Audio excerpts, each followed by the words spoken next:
Hairline's looking nice and receding, huh? What's going on, guys? Ben here from Ben Spins. 3-time champ, not a big deal. Actually, kind of a rough go for the 3-time champ this weekend. It was the 3-time champ getting 3-time just beat down. I'm talking absolute taint waxing going on. I wound up 2 and 3 on the day. These red are the 3 losses.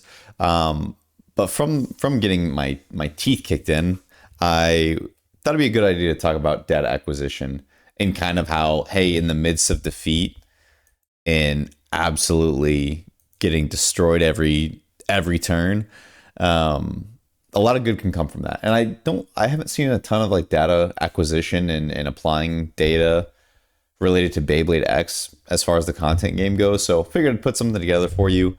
Definitely let me know what you think. And before we get into like my tournament data, which is what you're looking at now, we're actually going to go over, check out Fabel'd Beyblades, subscribe, turn on the noties, support the channel, whatever. But they've got the super cool tool. And so if you follow this link that they've gotten, I think all their videos, the GitHub IO, just click it and it takes you to this. And basically you can choose just any combinations you want. They've got the most recent stuff here. Hover waver and you'll see. And let's just, what did I run on it yesterday? I ran 460 low rush. Basically, this tool, you can just choose a Beyblade combination. You put in, whatever happens in your testing, and it'll basically keep track of it all. So through 10 battles, what we've got here is 5 wins for each side, 10 points, 4 spins, and obviously I'm making this data up, but you can just see that this is a really good tool for tracking all your data. You can change up the combinations. You can go and clear the database if you want to check the individual part records or certain combinations. Like you can show the part stats for whatever you want. So super cool tool. I just wanted to highlight them. Fabel'd Mauve, they have really helped the community out with building this. So show them some love and support in their channel. And so that's what I use for personal testing. Here's what I do for like retroactive analysis for my tournaments. So this is yesterday, and I'll always go through and just say, hey, this is what I used. Did it give me positive points or negative points? I actually separate the categories because it is easier for formulas later, and I'm not like an Excel guru. I'm a novice. I took a class in college. So hover started off strong with an over, then we got a spin finish, then I got extremed, lost a spin finish, and you just tally them all up. And so I'll go over here. Throughout the total of round 1, hover was +4, rod was +2, narrow pegasus was -4. These are the amount of times I used it throughout the course of this round, and the points per use, as well as what side I was launching from rather. And you'll go through that, and I do it for each of these rounds that we played, wins, losses, doesn't matter. It's all just for the data. Then you'll come down here, and this is for this tournament, how we did at the end of the day, all combos included. And, you can see the total win-loss, or plus-minus rather, I was -5. Not great. I mean, that's not gonna, you gotta be exceptionally lucky for that to be, a positive record, and getting top 8 that'd be a pipe dream. So let's go through the data. The first thing that I notice here is red is bad, green is good. That, apologies if it's hard to read, but it helps me go through this. So the X points were really good. On the X side, it was actually really good. The only negative X side that I had was my AP 770 kick. With the 27 win rate overall. 27% is ridiculously low, and you can see how much it influences the entirety of the day. So if I delete this data, just all my Aero Pegasus 770 kick battles, I go from -5 with -0.12 points per use to +5 and 0.17 points for use. So we turned from losing 0.12 to gaining 0.17 if I just did not use this combination at all yesterday. So that's a really good thing. That's a really good thing to know. And you can also see the points per use and the win rate, all jumped. So actually, that's not true. B side, I actually did better with this. So interesting. But this is what I like to do. I kind of like to go through and pick apart what was good, what was bad, because you look at that -5, it's like, oh, dude, I sucked yesterday. And while that is true, maybe this combination just wasn't it. Because whenever I take this combination out, Sure, Hover Wyvern was net -1 at the end of the day, which isn't great, but holistically, I'm probably going to make top 8 with these stats with +5 through 5 rounds. Like I'm probably making top 8 if things go a little bit differently, like if I'm, not using this Aero Pegasus build. So that's on me. That's something that I'll be able to test moving forward in my personal testing, knowing that, hey, my personal testing may have been great using that BeyBuilder app that we talked about, but in the tournament, it just wasn't it. So I wouldn't necessarily give up on it.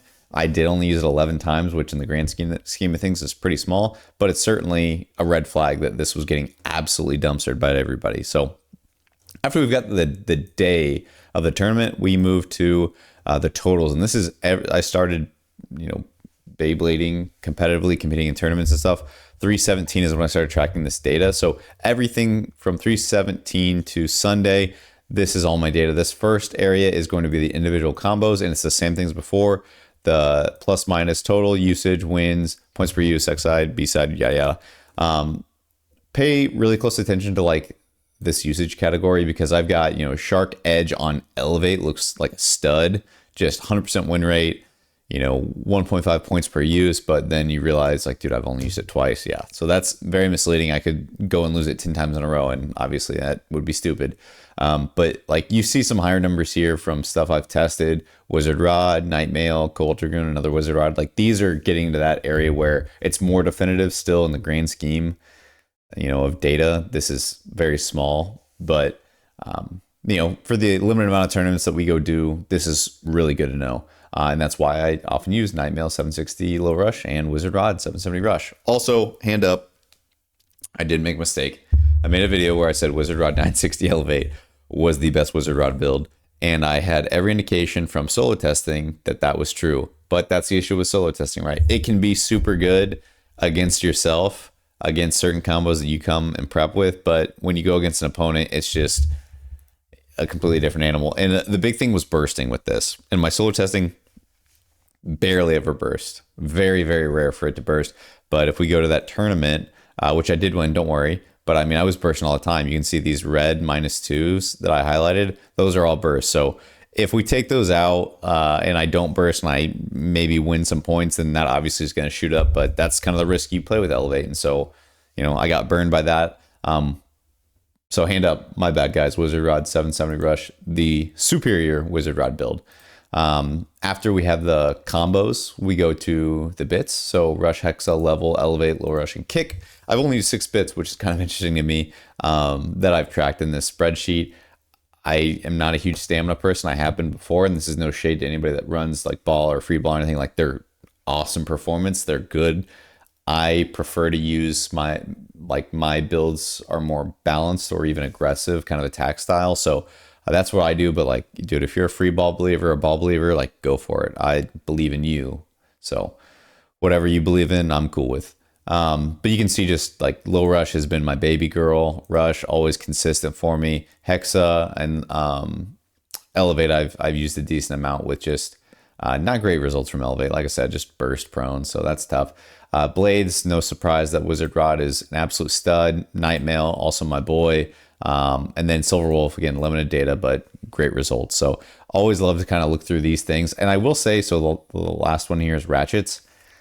I pay the least amount of attention to the Ratchets. I'll tell you, like, Ratchet performance, while yes, a 960 is going to be better than a 560 in these areas, like in general, I think the performance disparity is just not as noticeable as it is with the blades and the bits. So this is still really good information, but like, I'm only going to use a 160 with some blades and bits. And I don't know, it just has a weird relationship with the other two. So I don't know. I just look at the least. That's probably a fault of mine. I need to do a better job of not ignoring my ratchet choices, but yeah, something I can improve on. And the last thing here is the string versus winder launcher. Look, hey, I'm not from Big Winder here telling you got to be a winder launcher. This is preference based. I prefer the winder. I spent a month trying to get good with the string. I made that launch video where I use the string. Like, I can use it. I just have better success with the winder.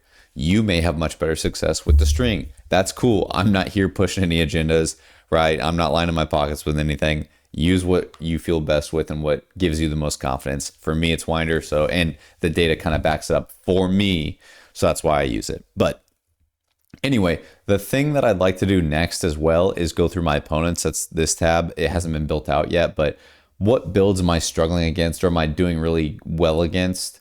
I would like to document that a little bit better than I have. It's kind of difficult because it's hard to always tell what ratchet they're using, or even sometimes the bits can just be kind of hard to tell in the review of the footage. So I'm trying to do a better job of noting that stuff live so I can go back and it'll just make it much easier when I am implementing this data. I can put some in for my opponents too. But yeah, that's what I do for data acquisition. That's kind of what I think of when I apply it is the usage, the win rate. Like I said, if there's something that went crazy where, oh, Wizard Rod, I'm a believer in it, but it didn't perform well. Well, why? Was it something I was doing wrong? My positioning? Was I launching in poor places?